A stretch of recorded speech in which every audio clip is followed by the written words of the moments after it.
You know, after 40 years of saving every dime from my engineering career in Chicago, I finally bought myself a lake house in upstate New York. It wasn't just any house, it was a $1.8 million place on Lake Ontario, peaceful and quiet, just the way I wanted to spend my retirement. I had barely finished unpacking when I got the call that would turn my world upside down. My phone rang so loudly, it snapped the silence like a branch underfoot. I was standing in the kitchen, unboxing a wine glass, sunlight sparkling off the water outside my giant windows. Maybe, just maybe, I thought it was an old army buddy calling to congratulate me. But when I picked up, it was my son-in-law, Jason. No. Hello? No. How are you? Just his voice barreling through the phone. We're already on the road, old man. Got the whole crew, there'll be 14 of us. Get the beds ready, towels, slippers, food. 3 weeks. We'll be there in 40 minutes, so move it. If arrogance could crash through a speaker, his did. I stared at the phone, my hand tightening. Decades of work, sacrifice, and careful planning, all for this peaceful retreat, and now here was Jason, steamrolling in with his entitled energy. I still had boxes stacked in the hallway and bubble wrap clinging to the kitchen counter. This wasn't a family visit. This felt like an invasion. Jason, wait a second, this isn't. I started, but he just kept going. I don't care what you're busy with, Frank, he snapped. You're retired, you've got space, and we've all been talking about this new lake house for weeks. My wife, Rachel, already packed the kids' stuff. Tyler and Hannah are bringing their friends too. This is like a family reunion, but better, your treat. That phrase, family reunion, stabbed like a cold wind. After everything I'd done, every favor, every check written, every second chance, this was how I got treated? Just an open wallet with a nice house attached? I tried to explain to reason. Jason, this is my first week here. I don't even have proper bedding. You'll figure it out, Frank. You're not busy. What else do retired guys do all day? I could hear the rumble of engines in the background. He was already on his way, not asking, just telling. Rachel wants your master suite, by the way. That view, she's been dreaming about it for her Instagram. That was it. My sanctuary, the bedroom I'd planned for years, suddenly demoted to a set for their content. I looked at the phone, at the waves outside, the boxes, the photo of my late daughter, Julia, the only thing I'd actually unpacked.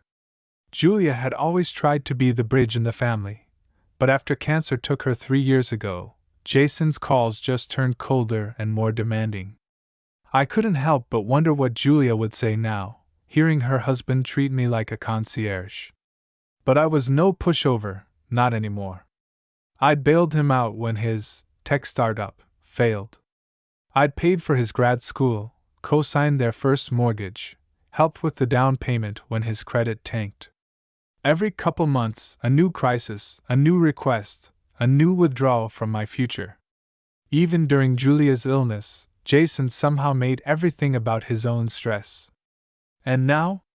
Now he was rolling up my driveway with a parade of cars, ready to take over my lake house.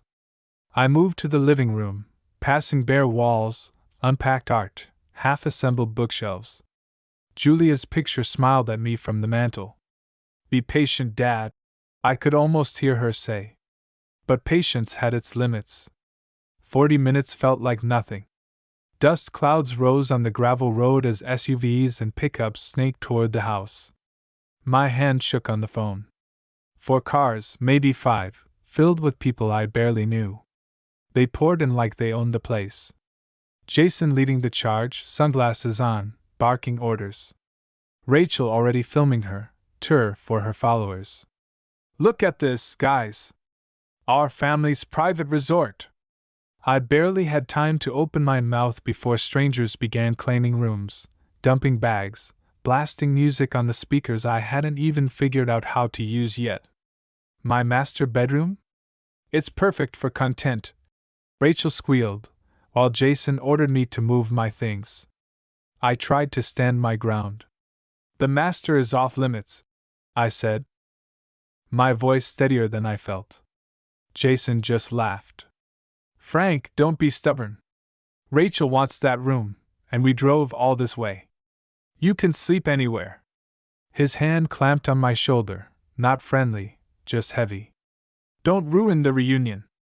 Family helps family, right? But this wasn't help. This was takeover.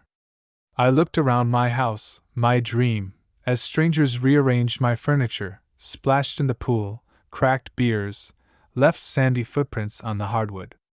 My own family, and a dozen plus ones, treating my place like a free Airbnb. Something in me snapped that day. I watched as they occupied every room, every corner, every part of my life I'd worked for. And right then, I made a decision. This would not go the way Jason thought. Not this time. I wish I could say I handled it calmly, like a seasoned grandpa who's seen everything, but the truth is, my hands trembled as I watched the chaos unfold. Strangers claimed beds, stacked their coolers in my kitchen, filled the fridge with six-packs, and tossed beach towels over my brand new leather sofa. Someone's kid raced through the hallway in a dripping swimsuit, leaving puddles on the hardwood floors I'd refinished myself just last month. I tried to talk to Jason, but he was already halfway down the hall, calling out room assignments like a hotel manager. Hannah and Tyler, you two take the guest room. Matt, you and Olivia can crash in the bunk room. Oh, and Frank, be a pal, and get some more towels out of storage, would you? Rachel, meanwhile, had taken over my master suite, flinging open the French doors to the balcony. This is perfect, she crowed, waving her phone around. The lighting is amazing. I'm going to film my yoga routines here every morning. I stood in the doorway, blocking her from fully entering. Sorry, Rachel, that room's not up for grabs, I said, planting my feet. It's my private space. She blinked, as if the very idea of boundaries was a foreign language. Frank, come on. Don't be difficult. We'll only be here 3 weeks. I need this view for my followers. You're not even using the whole closet. Before I could reply, Jason was back, looking annoyed. What's the big deal, Frank? You're being selfish. After everything we've done for you, you can't even share your bedroom with family? Everything they'd done for me? I wanted to laugh, but the anger burned too hot. I stepped aside, letting them push past. My protests drowned in the commotion, music thumping, kids yelling, bottles clinking. I was just a bystander, a ghost in my own home. At some point, I retreated to the study, a small room with big windows overlooking the lake. The one space still untouched, still mine. I sat down in my old leather chair, the same one I'd brought from Chicago, and stared at the walls lined with certificates and faded family photos. The house buzzed with noise, but in here, all I could hear was the echo of Julia's voice. Don't let people walk all over you, Dad. How had I let it get this far? For years, I'd opened my wallet every time Jason had a crisis. Lost jobs, failed startups, new cars, surprise bills. Rachel needed a ring upgrade, Hannah wanted summer camp, Tyler had his eye on a new bike. Julia always said, "Just this once, Dad. They're struggling." And every time, I told myself it was what family does. It was what a good father, and now grandfather, was supposed to do. But now, my patience had worn thin. The "just this once" had turned into a routine. They'd become entitled, demanding, never asking, only expecting. 40 minutes after their arrival, my sanctuary had been transformed into a busy summer camp. The kitchen was a mess of snacks and half-unpacked bags. Jason's friends had already cracked open beers, laughing about the old man's fancy digs. Rachel live-streamed a tour, showing off the infinity pool and the boathouse like she'd bought them herself. Strangers rifled through my cabinets, looking for utensils. I caught a glimpse of myself in the hallway mirror, gray hair tousled, eyes tired, face pinched with frustration.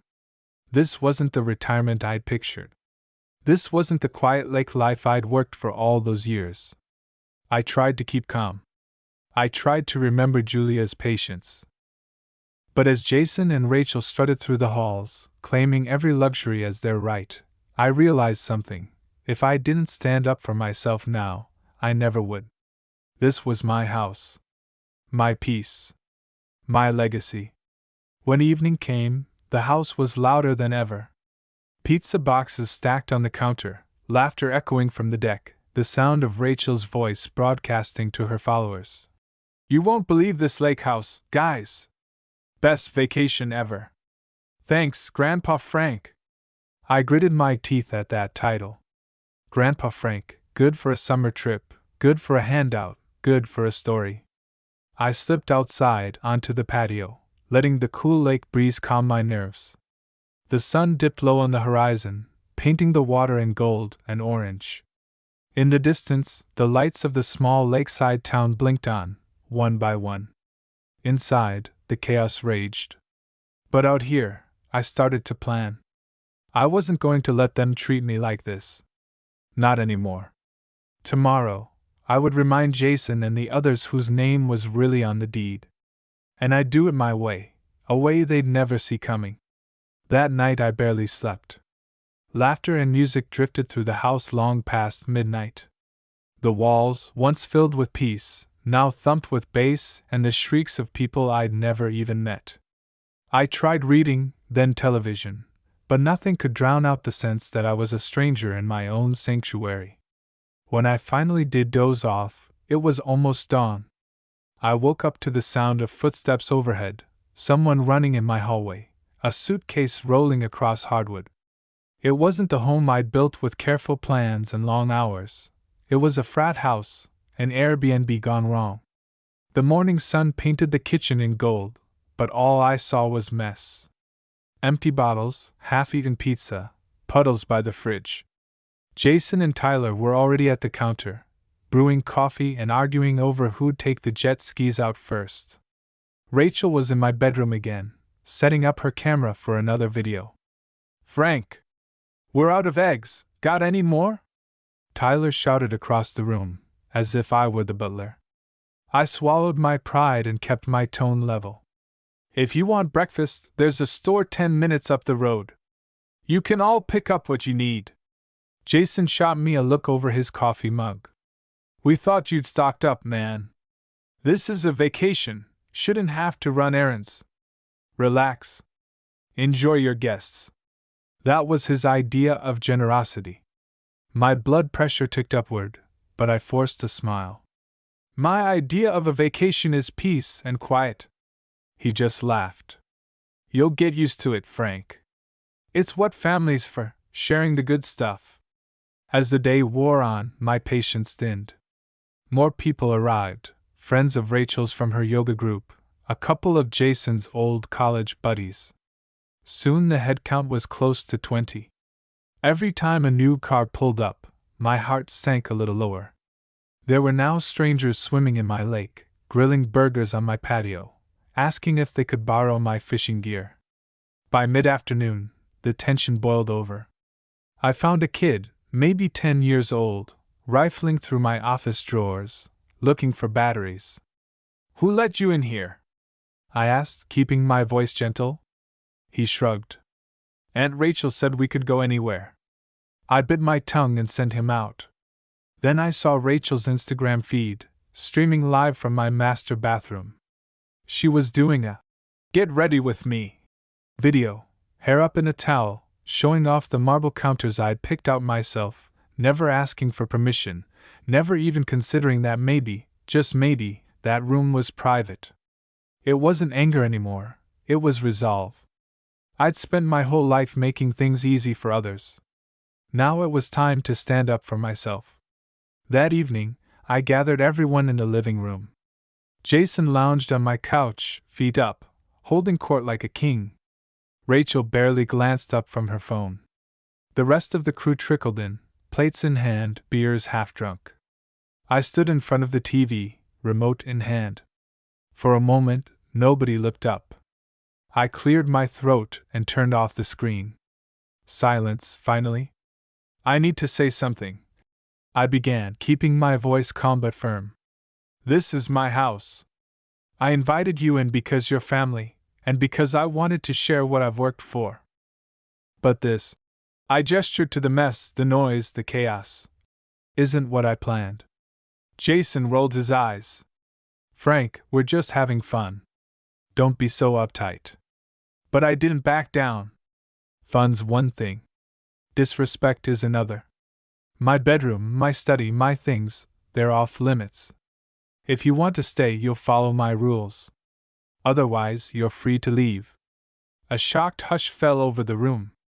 For the first time, they looked at me, not as the easygoing grandpa, but as the man who owned the deed, who paid the bills, who could put an end to this circus with a single phone call. Rachel started to protest. You're making a big deal out of nothing. I cut her off, steady as a rock. It's not nothing. It's my life. And if you can't respect it, the party's over. Jason stood, squaring up to me. You wouldn't kick us out. After everything we've been through, after all you've done for us, you just toss us out? I met his gaze. I didn't say I wanted you to go. I said things are going to change. You're not guests in a hotel. You're here because I let you in. If that doesn't work for you, you can pack your bags. He stared, incredulous. For a long moment, nobody moved. Then, one by one, people put down their drinks. Someone started cleaning up in the kitchen. Rachel retreated from my bedroom. Tyler and Hannah mumbled apologies. Jason scowled, but didn't say another word. I went outside and sat on the dock, the cool wood creaking beneath me. The lake was quiet again, the sun setting behind the trees. I finally felt at home. For the first time since they'd arrived, the house was mine again, even if just for a moment. But I knew Jason. I knew Rachel. They wouldn't give up so easily. And as I looked out over the darkening water, I started planning my next move.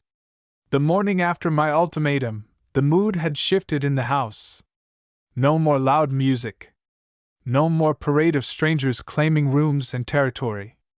The guests tiptoed around the kitchen, whispering in corners and eyeing me like I might erupt at any moment. Even Jason, who'd spent the night sulking on the porch, seemed subdued. I brewed my own coffee and sipped it in peace at the kitchen table, watching the sun rise over Lake Ontario. For a few minutes, it felt like my home again, quiet, warm, the way Julia always loved it. But I knew it was only a matter of time before the next round of drama. Sure enough, Jason soon appeared, his face set in that familiar mix of annoyance and stubbornness. Frank, we need to talk. I nodded, motioning him to sit. Go ahead, Jason. He glanced around, lowering his voice. Look, I know you're mad. But you can't just throw out family. Rachel's upset, the kids are confused. You made a scene last night. I set my mug down, meeting his gaze. Jason, you crossed a line. This isn't a public park. It's not a resort. I paid for this place. If you want to stay, you follow my rules. He scoffed. It's just a house. Why are you acting like it's some sacred thing? I took a deep breath, feeling every year of my age and every scar left by years of bending over backward. It is sacred to me. I built this life from scratch. I spent 40 years dreaming of this place, of having peace. I let you in because I thought you respected that. He shook his head, defensive. We do respect you, Frank. You're making this into a power trip. I almost laughed. A power trip? After decades of being the guy everyone turned to for money, support, help with every emergency? I looked at Jason, really looked at him, my son-in-law, yes, but also a man who had never once said thank you for any of it. You don't respect me, Jason, I said quietly. You just assume I'll always give in. The truth stung him. He looked away, chewing on his bottom lip. Fine. Whatever. We'll make ourselves scarce. We'll be gone before the week's out. Hope you enjoy your precious solitude. But I wasn't done. Jason, wait. I'm not asking you to leave. I'm asking you to remember you're a guest in someone else's home.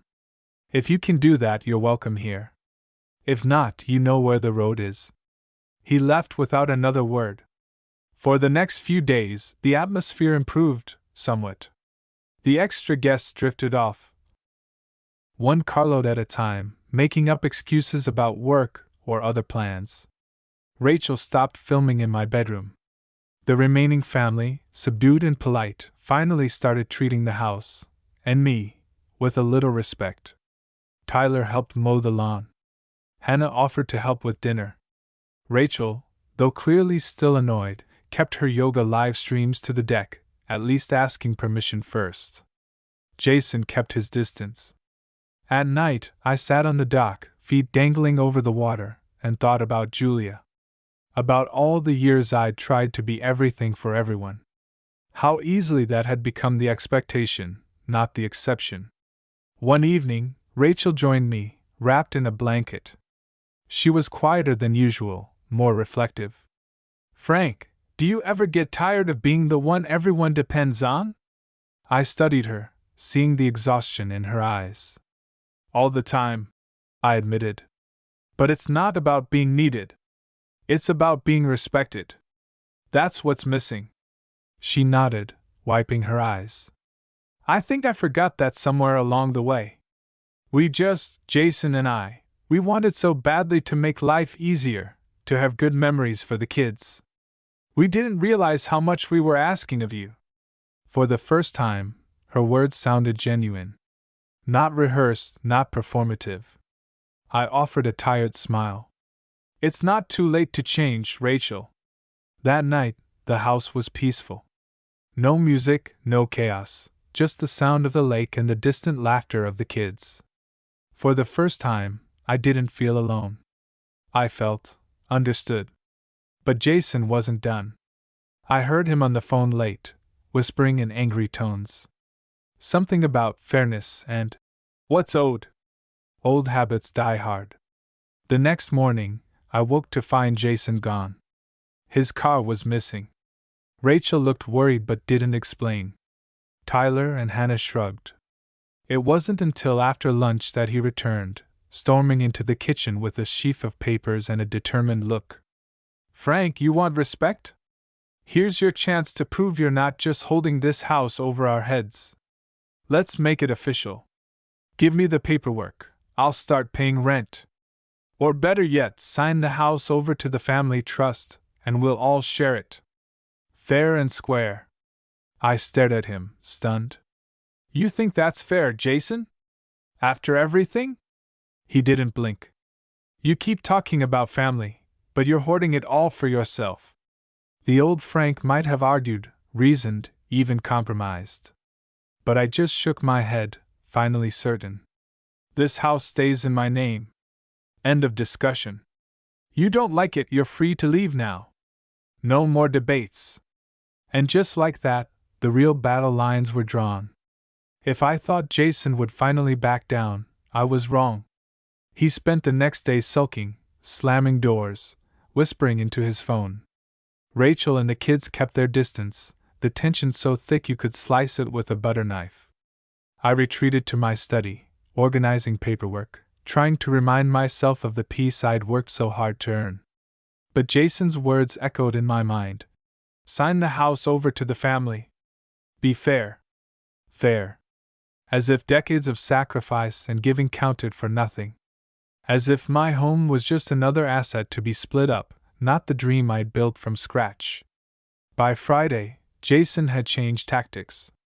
That morning, as I finished my coffee on the deck, he marched outside, papers in hand. "Frank, I called a lawyer," he announced. "He says if you want us to stay, we need an agreement. I'm not going to be treated like a freeloader." I eyed the papers. Some generic rental contract, downloaded and filled out in shaky handwriting. "You're not a freeloader, Jason, unless you insist on acting like one," I said. "But I'm not signing anything that hands over my rights. This house is mine, and it'll stay that way." He slammed the papers down on the patio table. You know what? Maybe you'd be happier alone. Part of me wanted to agree. I was tired of being the bad guy, tired of defending boundaries that should have been obvious. I didn't want to fight, but I wasn't going to be bullied. The tension in the house grew. Rachel apologized quietly for Jason's behavior, but she was walking on eggshells. Tyler and Hannah spent their time outside, avoiding the grown-ups. For a while, I thought maybe they'd just pack up and leave. Instead, Jason doubled down. That afternoon, I caught him on the phone with other family members. "Frank's lost it," he was saying. "He wants to kick us out, after all we've done for him. Yeah, he's making us look like freeloaders. If you care about family, you should call and let him know." He was building a coalition, trying to turn the rest of the family against me. Sure enough, that evening my phone buzzed with texts from cousins, nieces, old friends. "Why are you being so harsh? You always said family comes first.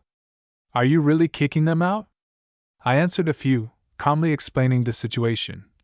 "Jason showed up with 15 people, without warning, and tried to take over my house. I asked for respect, nothing more." But rumors move faster than truth. By the next morning, the story had spread online. Rachel posted a weepy video about toxic family dynamics and boundaries, and Jason made a post about being kicked out by your own father-in-law. It was surreal, watching my name go viral in the family group chat, people debating whether I was selfish or standing up for myself. Some supported me, some didn't. That evening, Jason tried one last play. As the sun set, he brought everyone together for a family meeting in the living room. "Let's just clear the air," he said, forcing a smile. Rachel sat beside him, eyes rimmed red. Tyler and Hannah hovered at the edge, awkward. "Frank," Jason began, "we know you've done a lot for us. But this isn't just your house, it's our home, too, even if you paid for it. All we're asking for is some security. A sense that you care about us, that you trust us enough to share what you have." I took a breath, feeling every eye in the room. "I do care. But love doesn't mean letting people walk all over you. This house is my legacy. If you can't respect it, or me, then you can't stay. It's that simple." Silence. Then Rachel stood, her voice trembling but clear. "I'm sorry, Frank. I think we lost sight of what matters. We were excited, and we got selfish. But I don't want to fight anymore." She turned to Jason. "It's time to stop pushing. This isn't our house. It's Frank's. If he wants us here, it's a privilege, not a right." Jason looked like he'd been punched in the gut. For once, he had nothing to say. That night, I finally slept. Deeply, peacefully. In the morning, the air was lighter. Rachel and the kids started packing. Tyler came to thank me for the summer on the lake. Hannah gave me a shy hug. Jason avoided me, but I heard him on the phone again, complaining, spinning the story one last time to whoever would listen. As their car pulled away, the driveway quiet again, I realized something. Sometimes, standing your ground is the only way to hold on to what matters. But I knew it wasn't quite over. The storm Jason started would keep echoing through the family. And deep down, I wondered what would come next. After Jason and Rachel left, the silence felt both strange and welcome. For the first time in weeks, I could hear the gentle slap of waves against the dock, not the chaos of feet and voices. I walked through the house, picking up stray towels and empty bottles, evidence of a vacation gone sideways. But this time, I wasn't angry. I was just relieved. I made myself a strong cup of coffee and settled into my favorite chair in the study, overlooking the lake. My phone buzzed with a flood of notifications, texts, missed calls, and inevitably Facebook messages. Jason hadn't wasted any time. His side of the story was all over social media. My father-in-law kicked us out after inviting us to his dream house. Said family doesn't matter when you have money. I hope you all see people for who they really are before it's too late. Hashtag family first. Rachel's post was softer, but no less pointed, trying to find peace in a world where even family turns their back on you. Sometimes you have to protect your kids from toxic situations, even when it hurts. I scrolled through the comments, a mix of sympathy for them and shock at my supposed cruelty. Some relatives messaged directly, confused, upset, some even accusing. Frank, how could you turn away your own family? Is it true you called the police? Why wouldn't you just let them stay? For a moment, I considered ignoring it all, letting the gossip swirl. But that wasn't my way. I wrote a short, honest post of my own. After years of support, I finally stood up for my own peace. My home is open to family, but not to disrespect or entitlement. Boundaries matter, even in retirement. I wish Jason and Rachel well, but I won't apologize for protecting what I've built. The messages kept coming. Some friends and relatives understood. Some didn't. My old friend Mark called from Chicago. Frank, you did the right thing, he said. You're not an ATM. You deserve respect. But there were others, Julia's cousin Sam, an old neighbor, who took Jason's side, no matter what I said. You're going to die alone, Frank. What's the point of all this if you have no family? It stung, more than I cared to admit.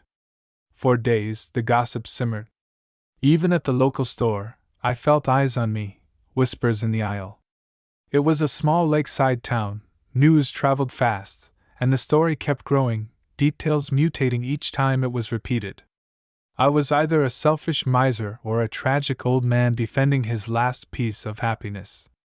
The truth, as always, was somewhere in between. I busied myself with projects, fixing the dock, gardening, finishing the bookshelf I'd started before Jason's arrival. I called Julia's old friends, people who remembered her laughter, not just her illness. She'd be proud of you for standing up for yourself, said Lisa, her college roommate. Don't let anyone tell you different. But loneliness has a way of sneaking up. At night, when the house was quiet, I found myself replaying old memories. Julia's birthday parties, the smell of cinnamon rolls on Sundays, her voice calling from the water. Dad, come swim! I wondered what advice she'd have given me now, if she'd side with me or tried to broker peace, as she always did. Then, about a week later, Rachel called. Her voice was soft, tentative. Frank, I wanted to say thank you. For everything. And to apologize again, for the chaos, for Jason's attitude. He's stubborn, but he's not a bad person. We just got overwhelmed. I told her I understood. I told her I hoped they'd find their own happiness, and that maybe one day we could try again, with better boundaries. As for Jason, I didn't expect a call. He sent a single text, no hard feelings. Hope you enjoy your house. A small part of me hoped he meant it. Most of me knew he didn't. The rest of the summer passed quietly. A few relatives reached out to visit, but this time, they asked first, promised it would just be for a weekend, no extra guests. I agreed. We fished, grilled burgers, watched the stars, and for the first time, I felt like the house was truly mine, a place for peace, not for chaos. And as Labor Day approached, I sat on the deck, glass of iced tea in hand, watching the lake glitter in the late summer sun. I knew the story would keep circulating, that family wounds don't heal overnight. But I also knew this: standing up for yourself doesn't make you selfish. It just makes you human.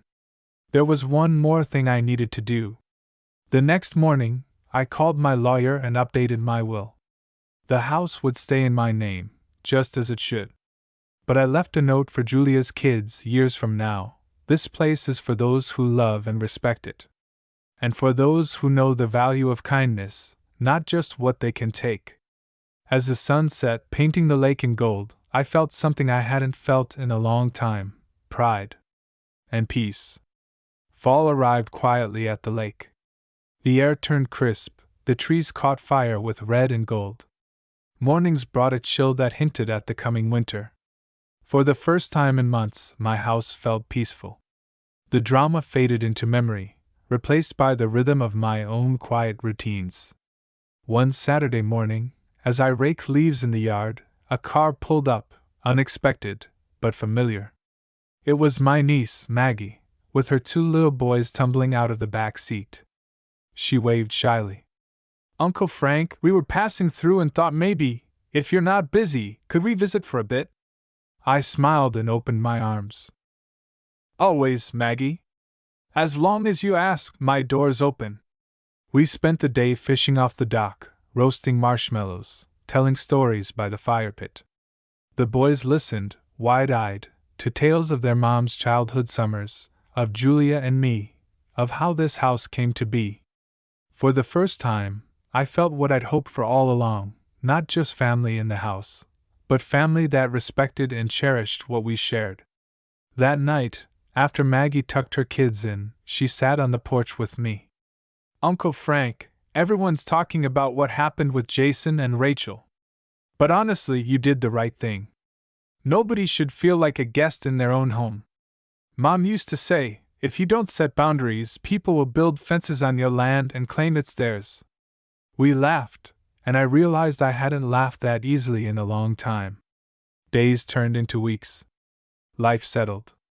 The phone calls about the drama slowed, replaced by genuine check-ins and invitations for dinner from neighbors. A few friends from Chicago came out to see the place, this time, as real guests, not squatters.